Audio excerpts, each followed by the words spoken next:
Section 1. You will hear a student talking to a housing officer about living with a homestay family. First, you have some time to look at questions 1 to 6.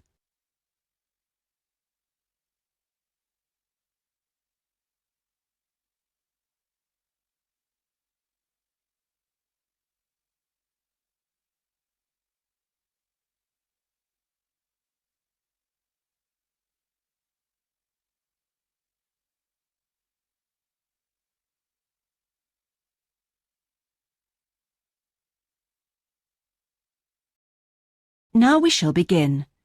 You should answer the questions as you listen because you will not hear the recording a second time. Listen carefully and answer questions 1 to 6. Yes, what can I do for you? My friend is in homestay, and she really enjoys it, so I'd like to join a family as well. Okay, so let me get some details. What's your name? My name is Keiko Yuchini. Could you spell your family name for me? It's Yuchini. That's Y-U-I-C-H-I-N-I. And your first name? It's Keiko. K-E-I-K-O. That's Keiko Yuchini. Okay, and you're female. And your nationality? I'm Japanese. Right. And could I see your passport, please? Here it is. Okay, your passport number is JO6337. And you're how old? I'm 28 years old. Now, you live at one of the colleges. Which one? Willow College, room 21C. Right, 21C Willow College. And how long are you planning on staying with Homestay? About 4 months. Longer if I like it. And what course are you enrolled in? Well, I've enrolled for 20 weeks in the, Advanced English Studies because I need help with my writing. And I'm nearly at the end of my first 5-week course. Okay. Do you have any preference for a family with children or without children? I like young children, but I'd like to be with older people. You know, adults, someone around my age. Okay. And what about pets? I am a veterinarian, so that's fine. The more the better. Before you hear the rest of the conversation, you have some time to look at questions 7 to 10.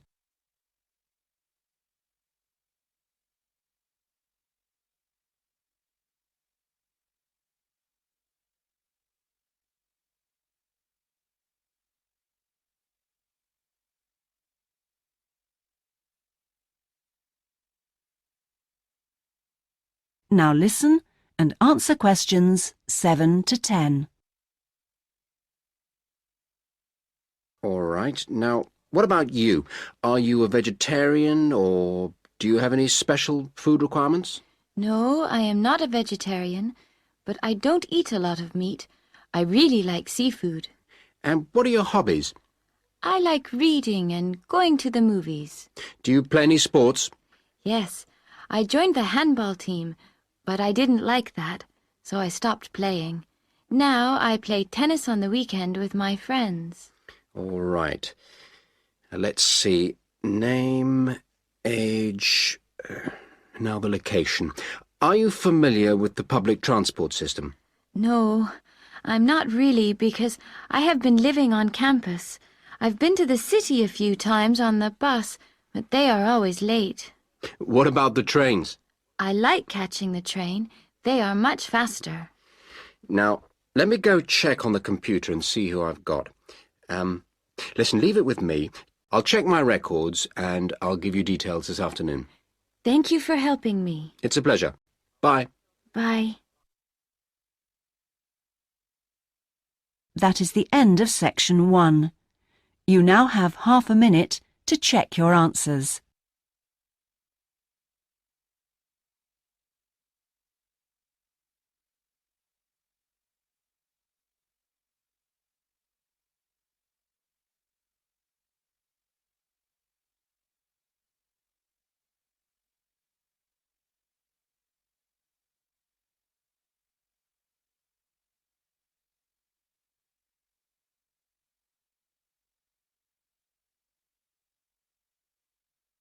Now turn to Section 2.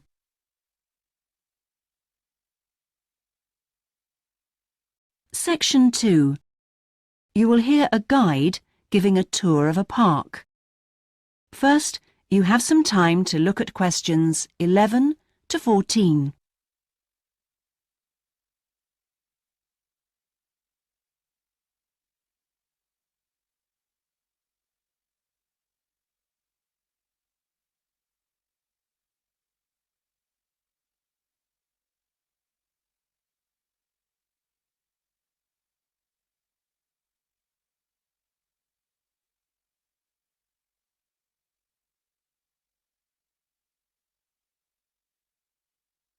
Now listen carefully and answer questions 11 to 14. Welcome to all of you. Can everybody see and hear me? Good. I'm Sally, your guide for this tour of the Bicentennial Park. I hope that you're all wearing your most comfortable shoes and that you can keep up the pace. So, let's get underway on our tour around this wonderful park. I'll start today with some general background information. There used to be a lot of factories in this area until the 1960s. Creating the park required the demolition of lots of derelict buildings on the site, so most of the exciting park space all around you was originally warehouses and storehouses. The idea of building a public park here was first discussed when a property developer proposed a high-rise housing development, but the local community wasn't happy. If the land was to be cleaned up, they wanted to use the site for recreation. Residents wanted open space for outdoor activities rather than housing or even an indoor sports complex. Now, to the Bicentennial Park itself. It has two areas, a nature reserve and a formal park with man-made features and gardens. The tall blue and white building in front of us is called the Tower and is the centre point for the formal gardens. It stands 12 metres high, so follow me up the stairs to where we can take advantage of the fantastic views. Before you hear the rest of the tour, you have some time to look at questions 15 to 20.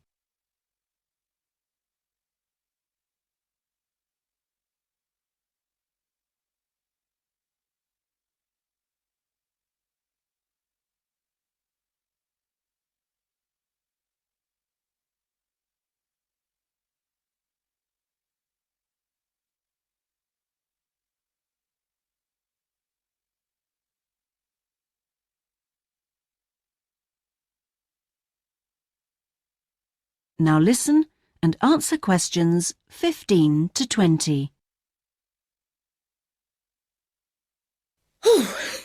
Well, here we are at the top of the tower, and we're going to look at the view from each direction.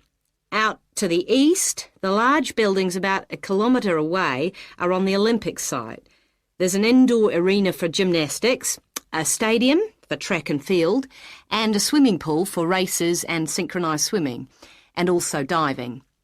If you look carefully down there, you can see the train lines. The Olympic site has its own station to encourage the use of public transport. There is also a car park, but it only holds a limited number of cars. The formal park has some specially created water features. If you look out here to the south, you can see a circular ornamental pond. And around to the west, you can relax and sit on a bench to smell the flowers in the rose garden. And finally, up to the north, if you look in front of you now, there's a lake with a small island in the centre.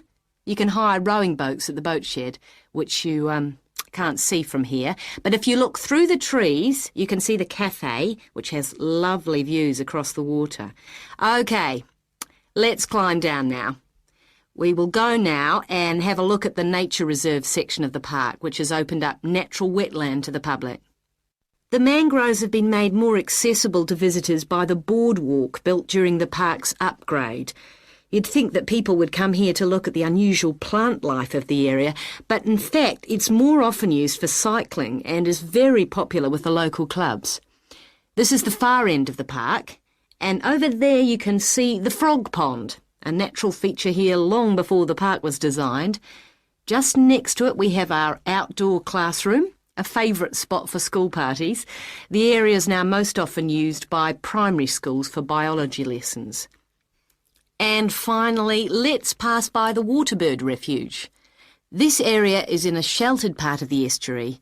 That's why the park's viewing shelter is a favourite spot for bird watchers who can use it to spy through binoculars. You can watch a variety of waterbirds, but most visitors expect to see black swans when they come to the shelter. You might spot one yourself right now. Well, here we are back at our starting point, the Visitors Centre. That is the end of section 2. You now have half a minute to check your answers.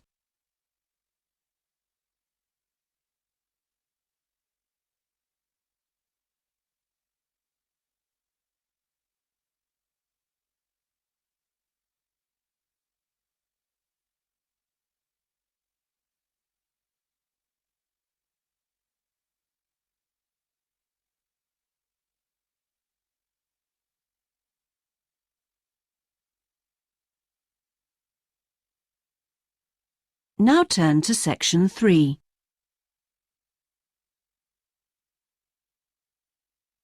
Section 3. You will hear two students discussing a geography presentation they're going to give. First, you have some time to look at questions 21 to 26.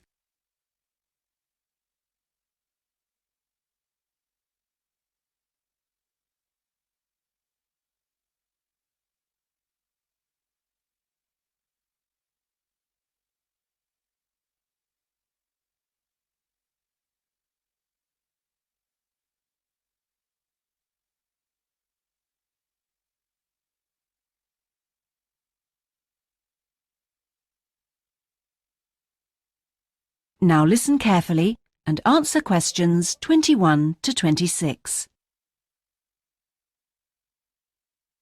Remind me, Trevor, how long is the presentation? Dr. White said 3 per hour. So about 20 minutes. Well, it'll be 15 minutes per presentation. And 5 minutes for questions? And is this one going to be assessed? No, not this time round, because it's the first one, you know. Oh, good news. Well, Trevor, what are we going to include? Well, do you think we ought to give some historical background? Oh, no, definitely not. We won't have time. OK, but I think we ought to say something about the geographical location, because not a lot of people know where the islands are. Yes, OK. I'll take notes, shall I? Yeah, that'd be a help. So, geographical location? Then we ought to give an overview of the whole education system. Shouldn't we say something about the economy? You know, agricultural produce, minerals and so forth? Well, Dr. White said we shouldn't go into that sort of detail. But it's pretty important when you think about it, you know, because it does influence the education system. Look, let's think about that one later, shall we? Let's see how we're doing for time. OK, so general overview of education. Of course. And then the role of English language. No, that goes in the language policy seminar, don't you remember? Are you sure? Positive. All right. So those are the topics we're going to be covering. Mm-hmm. Before you hear the rest of the discussion, you have some time to look at questions 27 to 30.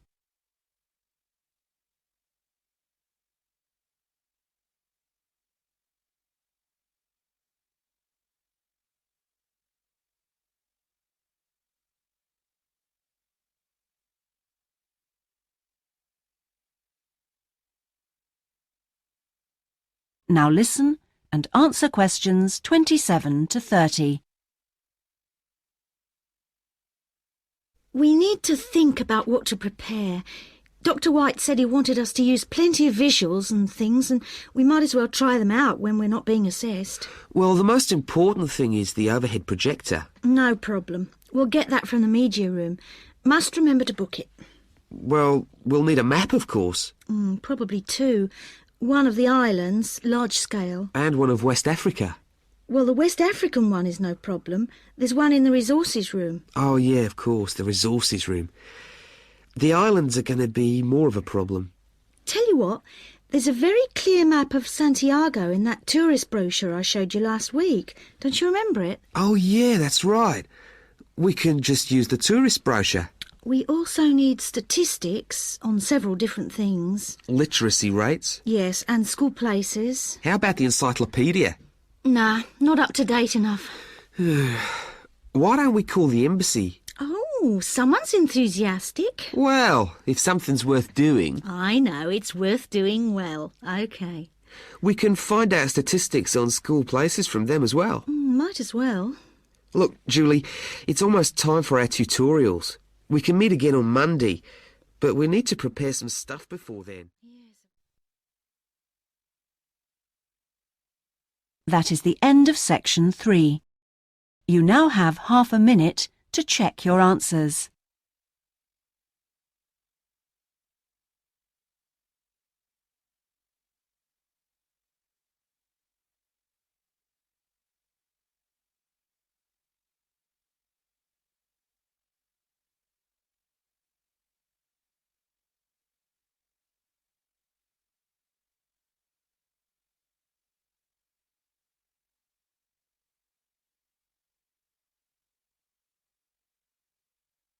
Now turn to section 4.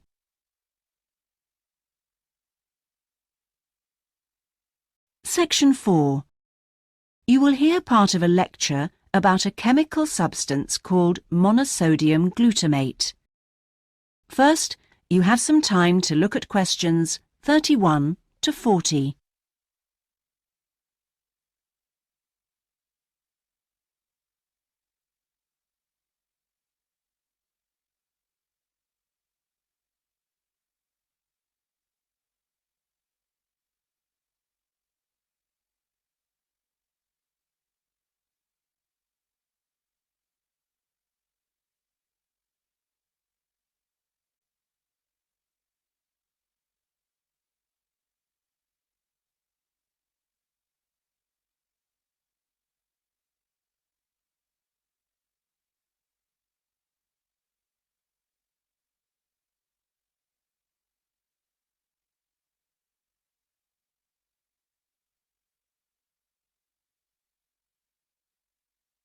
Now listen carefully and answer questions 31 to 40.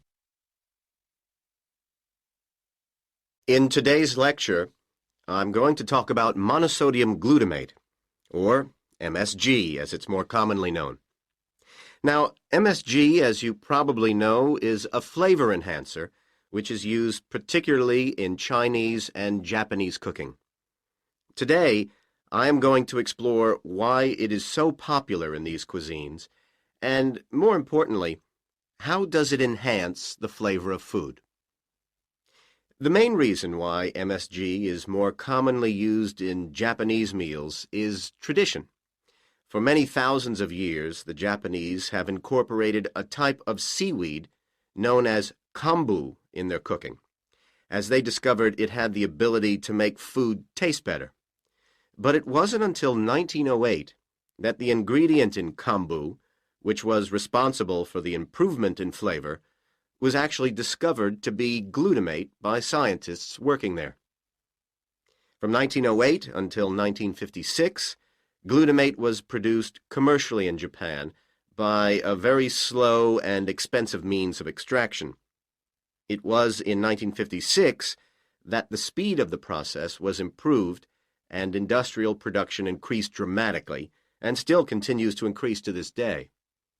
In fact, hundreds of thousands of tons of MSG are produced all over the world today.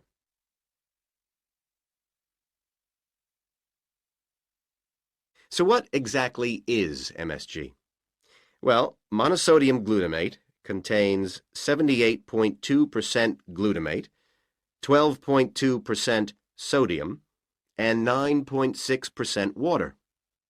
Glutamate is an amino acid that can be found naturally in all protein-containing foods. So this includes food such as meat, and cheese. It is widely known that Chinese and Japanese food contains MSG, but many people don't seem to be aware that it is also used in foods in other parts of the world.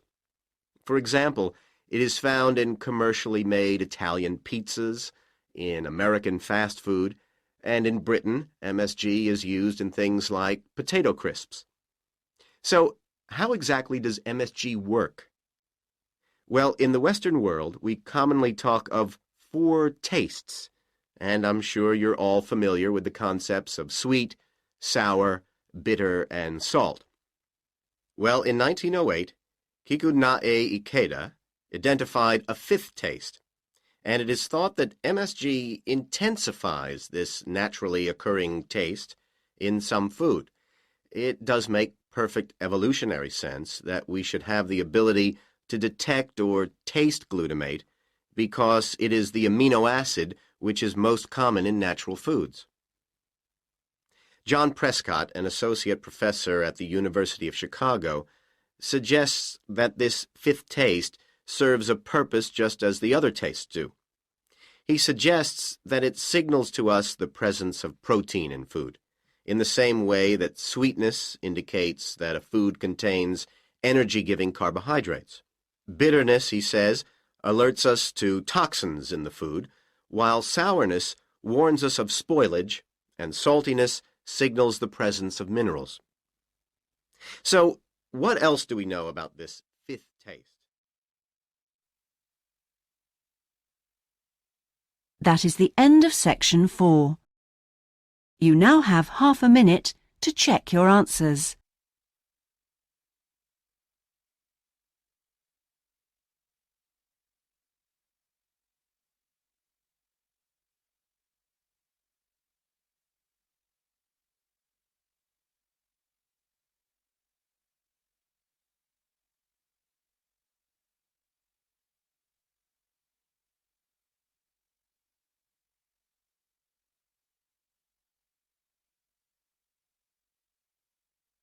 That is the end of the listening test. In the IELTS test, you would now have 10 minutes to transfer your answers to the listening answer sheet.